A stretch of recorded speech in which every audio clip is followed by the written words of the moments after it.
My name is Rachel and I'm 22 years old. Until last summer, I believed in family above everything. I believed in trust, in loyalty, and in the idea that my big sister Amanda would always have my back. That was before I found out she'd stolen my future and sold it for sunburns, cheap cocktails, and a man who called her babe in public. I still remember the exact moment it happened, like a stain burned into my memory. It was a Tuesday morning in July, the kind where the air hangs heavy and the cicadas scream in the trees. I was in my bedroom, hunched over my laptop, trying to finish my scholarship application essays, when Mom knocked. Her face was pale, almost guilty. "Rachel," she said, hesitating at my doorway. We need to talk about your college fund." My stomach sank instantly. The fund was my safety net. My parents had been saving since I was a kid. That money was my way out of our small town and into the architecture program I'd dreamed of since I was 12. "What about it?" I asked, forcing my voice to stay calm. She glanced down the hall, like she was making sure Amanda wasn't listening. "It's gone." My pen slipped from my hand. "Gone? What do you mean gone?" And then she told me. In the softest, most pathetic voice I'd ever heard from her, she explained that Amanda had borrowed the money. My sister claimed she'd pay it back. She just needed a little help to take her boyfriend, Derek, on a life-changing trip to Greece. "She said it was urgent," Mom murmured, "and that she'd never get the chance again." I stared at her, my chest pounding so hard I could barely hear. "So, she gets Greece. And I get nothing." Before she could answer, my phone buzzed. A notification popped up from Amanda's Instagram. "Santorini sunsets with my forever blue heart sparkles, #blessed." I clicked the story, and there they were. Amanda in a designer dress I'd never seen her wear before, Derek holding her waist, the two of them grinning with the deep blue Aegean behind them. I think that was the exact second something inside me snapped. The girl who always let Amanda talk over her. The sister who gave up the front seat. The daughter who stayed quiet when things were unfair. She died in that moment. And the person who replaced her. She was already making plans. Growing up, Amanda was everything I wasn't. She was loud, confident, and effortlessly magnetic. The kind of girl who could walk into a room and have everyone's attention without saying a word. I was quieter, the good daughter, the one who got good grades and followed the rules. People used to tell me, "You're so lucky to have a sister like her." And maybe for a while I believed them. When we were kids, we shared a bedroom. I'd lie on my bed doing homework while Amanda sat cross-legged on hers, painting her nails and talking about boys. She'd tease me about my messy handwriting, or how I still double-knotted my sneakers in 10th grade. But underneath it there was a closeness, inside jokes, whispered secrets, the kind of bond you think will last forever. It started changing after she met Derek. Derek was trouble wrapped in a perfect smile. He worked part-time at a car dealership, drove a Mustang he couldn't afford, and had that cocky way of talking that made you feel like you had to prove yourself to him. From the first time Amanda brought him home, I knew he was going to pull her into something messy. Before we move on, take a second to hit subscribe and drop a comment. I'd love to hear what you think so far. Little things began to happen. Amanda borrowed my favorite leather jacket without asking, and returned it with a beer stain. She'd eat the last of the leftovers I'd been saving. When I called her out, she'd laugh and say, "Don't be so uptight, Rach. It's just stuff." But the money, that was never just stuff. My college fund had been a topic in our house for years. It wasn't a secret. It was my parents' way of making sure I had opportunities they didn't. Amanda had gotten a small scholarship when she went to cosmetology school, and she'd burned through it in a year before dropping out. Everyone knew I was the one who was going to make it to university. Which is why it hurt so much when Mom told me that Amanda had convinced them to let her use it for now. At dinner that night, Amanda sat across from me, scrolling through her phone like nothing was wrong. I watched her laugh at something Derek had texted, her glossy hair falling perfectly over her shoulder. Finally I said, "So, Amanda, how's Greece?" She looked up smirking. "Amazing. You'd love it."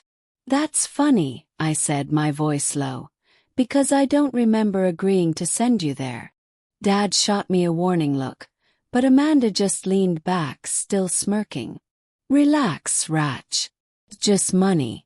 You'll get more." It was in that moment, watching her casually dismiss the years of sacrifice I and my parents had made, the years I had spent planning my future, that I realized something important. Amanda didn't feel guilty, not even a little, and that made what I was about to do so much easier. Before we move on, take a second to hit subscribe and drop a comment. I'd love to hear what you think so far. 2 weeks later, I got the proof I didn't know I needed. It was a Saturday morning, the kind of morning when the air feels crisp and the sunlight seems to slip lazily through the blinds. I was at the kitchen table, laptop open, working on a scholarship essay, because now, thanks to Amanda, I needed every cent I could scrape together. That's when my phone buzzed with a notification. Instagram. Amanda had posted. I clicked without thinking, and there it was. A photo of her and Derek standing on the deck of a yacht, the Aegean Sea glittering in the background like a postcard. She was wearing a white sundress and sunglasses that probably cost more than my entire outfit. Derek had his arm around her waist, grinning like he'd just won the lottery. The caption: "Living our best life, red heart. #Santorini, #no regrets." My stomach turned. No regrets. Of course she didn't regret it. Why would she? She'd stolen my future and turned it into her Instagram aesthetic. The comments were full of people fawning over her. "You too are goals. So jealous. Living the dream." No one knew the dream was built with money meant to pay for my tuition, my books, my dorm. I slammed my laptop shut and stormed into the living room where Mom and Dad were watching some home renovation show. "Did you know," I started, my voice shaking, "that Amanda and Derek are on a yacht right now? With my college fund." Mom looked startled, but Dad sighed like I was being dramatic. "Ratch, we told you, Amanda needed help. She said she'd pay it back." I laughed, but it was bitter and sharp. "Pay it back? With what? She doesn't even have a job. Do you honestly think Derek's going to cover it? He probably talked her into this whole thing." Amanda must have heard the yelling because she FaceTimed Mom right then, the timing almost poetic. Mom answered, and Amanda's face filled the screen, framed by a backdrop of endless blue water. "Hey guys. Guess what? We're going snorkeling today," she chirped like she wasn't talking to the sister she'd just robbed. I leaned in so she could see my face. "Enjoy it while it lasts, Amanda." Her smile faltered for a split second before she rolled her eyes. "Oh, come on, Ratch. Don't be so bitter. It's not like you can't go to college some other time. This is once in a lifetime." Once in a lifetime. She was right about that, but not in the way she thought. Because that was the moment I decided she wasn't just going to pay me back. She was going to lose something that actually mattered to her. From that moment, my mind stopped replaying the loss and started mapping the payback. Not petty, not quick, but strategic. Amanda had always been careless with money, but there was one thing she guarded like it was made of gold: her online image. She lived for likes, for comments, for strangers telling her she was beautiful and enviable. Derek was the same, always posting about entrepreneur life, even though his biggest business move was convincing my sister to bankroll their lifestyle. If I could hit them where it hurt, their reputation, I could make them feel what I felt: exposed, betrayed, and powerless. The first step was gathering ammunition. And I didn't have to dig far. Amanda's phone and laptop were synced to our family's old cloud storage from years ago. She'd never bothered to remove it. Late one night I logged in, and there it all was. Hundreds of photos, videos, and screenshots. Most were harmless, but a few could shatter her perfect facade. I found receipts from the trip. Luxury dinners, private tours, even a custom necklace Derek had bought for some other girl a month before taking Amanda to Greece. My breath caught. So that's who you really are, Derek. Next came the leverage. I started small, liking old photos of Derek with other women from burner accounts. It was enough to make Amanda paranoid, but not enough to be traced back to me. But the real play. It was going to happen at the family barbecue next month. Amanda and Derek had already bragged they'd be showing off their epic travel slideshow on Dad's big outdoor projector. I was going to make sure the slideshow they thought they were showing wasn't the one that played. I spent the weeks leading up to it creating a very special highlight reel. It started with their sunny yacht pictures and romantic beach kisses, then gradually slipped into screenshots of Derek's messages to other women, the credit card statement showing exactly where my college fund went, and a final shot of Amanda's email to Mom begging for just a little more cash while lying about a medical emergency. It was bulletproof. They couldn't deny it. And when the moment came, they'd have to face the truth in front of every relative who ever thought they were the perfect couple. I wasn't just taking my dignity back. I was going to take away the one thing they couldn't buy back. The day of the barbecue was hot enough to melt butter in the shade. The smell of grilled ribs and corn drifted through the yard, and the sound of kids screaming in the sprinkler was almost enough to make me forget why I was there. Almost. Amanda and Derek arrived late, as usual, dressed like they'd just stepped off a magazine cover. She wore a white sundress, gold hoop earrings, and a smug grin. Derek had his arm around her like a trophy he'd won. "Hope you all are ready to see the trip of a lifetime," Amanda announced as she set up her laptop on the patio table. She plugged it into Dad's projector while Derek passed around plastic cups of wine. "Before we move on, take a second to hit subscribe and drop a comment. I'd love to hear what you think so far." I stood off to the side, my hands steady even though my heart was pounding in my ears. They had no idea that 2 hours ago I'd swapped out their slideshow file for mine. The first few images rolled across the big white sheet Dad had pinned to the side of the garage. Sparkling blue seas, ancient ruins, smiling selfies. People oohed and awed. Amanda preened. Then the tone shifted. A photo of Derek kissing a brunette in a nightclub. The timestamp was 2 weeks before the trip. A screenshot of his text. "Amanda's got the money. We're golden."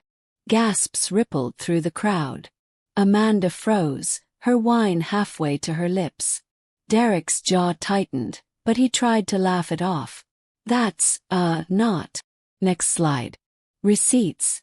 Thousands of dollars charged to my college fund account. The words, "Whitmore Savings, Rachel," were clear as day. Aunt Linda's hand flew to her mouth. "Rachel, is this?" I didn't answer. I didn't have to. The next slide hit like a brick. Amanda's email to Mom. "I told Rachel I'd pay her back, but she's too naive to figure out she won't see that money again." The yard went silent except for the hum of the projector fan. Amanda's face went pale, her lips trembling. "Rachel, you don't understand." "Oh, I understand," I said, my voice steady. "You chose them over me. My future, my trust. All for a vacation.